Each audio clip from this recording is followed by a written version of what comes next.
Oui, ça fait très mal pour les gens qui ne maîtrisent pas le foot. Mais pour Don Fiabagno, on a remis le gris au centre du village. J'avais prédit exactement que Coton Sport allait s'écrouler très rapidement dans cette Ligue des Champions. Et c'est ce qui est arrivé quand on a exactement une administration bancale, Henri. Il ne faut pas attendre grand-chose. Quand on parle, les gens n'arrivent pas à faire exactement le distinguo entre les grands experts et les vendeurs d'illusions.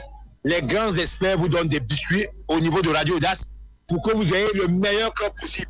Plus que moi, on a restaté ça matin, midi et soir. La gestion administrative de Coton Sport n'était pas d'aplomb. Voilà maintenant M. Jean-Baptiste Bistek qui est en train de sillonner exactement le monde avec l'équipe féminine des Lions indomptables. Coton n'aura que ses yeux pour pleurer.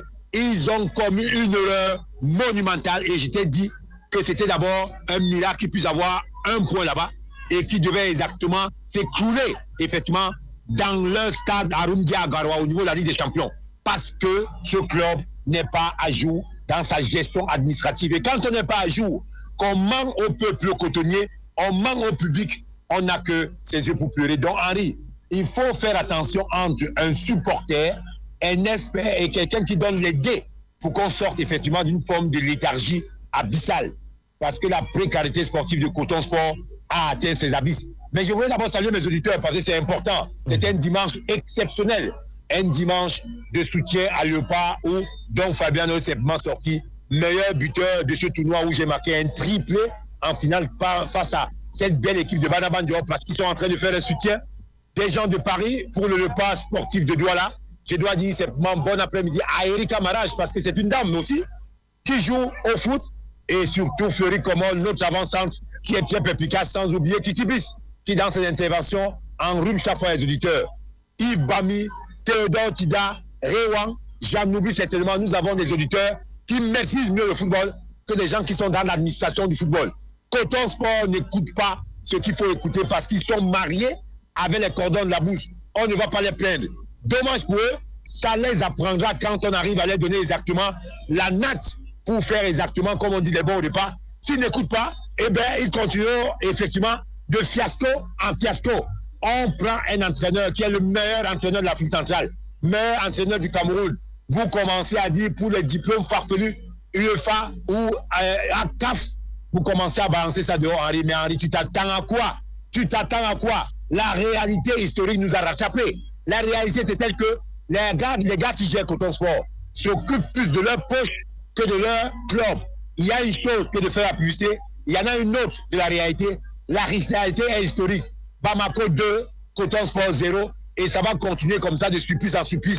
Et les Camerounais n'auront que leurs yeux pour pleurer parce que ce représentant-là a lui-même coupé exactement, comme on dit, ses ailes qui devaient voler pour arriver exactement dans le sommet de la Ligue des Champions en se séparant du meilleur entraîneur de l'Afrique centrale qu'on appelle Jean-Baptiste Bistek. Et bien le président de l'Afrique Foot n'a pas hésité. Lui à moi, il a pu conquérir exactement cet entraîneur qui a vu faire des choses extraordinaires lors des playoffs.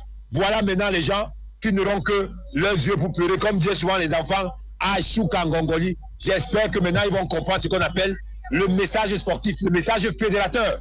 Quand on va aller loin, on ménage sa monture. Est-ce qu'ils ont ménagé leur monture? La réponse est non. C'est à eux de continuer effectivement à grandir et à prendre souvent des très bonnes décisions.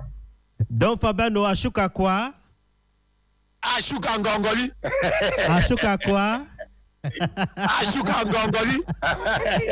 C'est de ça qu'il s'agit. Mais bien sûr, Henri, parce que quand on est à l'école, quand on vous demande d'apprendre vos leçons, on fait ça une fois, deux fois, trois fois. Mais dès qu'on vous donne une mauvaise note, vous continuez avec des mauvaises façons d'apprendre des leçons. Mais attends, à la fin de l'année, dans le bulletin, vous n'avez pas la moyenne, on va vous dire Achukangongoli parce qu'on a essayé de faire les efforts de vous engager une pédagogie croissante. Vous avez refusé. Et quand vous refusez la pédagogie croissante, ce qui vous arrive, c'est que c'est ce que vous-même vous avez voulu que ça puisse vous arriver. Explique-moi dans quel monde on est capable de séparer d'un entraîneur qui est le meilleur entraîneur de l'Afrique centrale sous peut-être des affaires de diplôme CAF, alors qu'on avait à trouver un binôme de quelqu'un qui pouvait s'asseoir au banc de touche au niveau du Nord. Les gens n'ont pas aimé. Ils disent qu'ils aiment les entraîneurs camerounais. Mais pourquoi n'ont-ils pas pris un entraîneur camerounais avec le diplôme CAF pour qu'il puisse s'asseoir au banc de touche? Non. En fait, ce sont des menteurs Et quand vous mentez beaucoup au peuple camerounais, vous devez encore avoir ce qu'on appelle Ashuka Ngongoli. Voilà.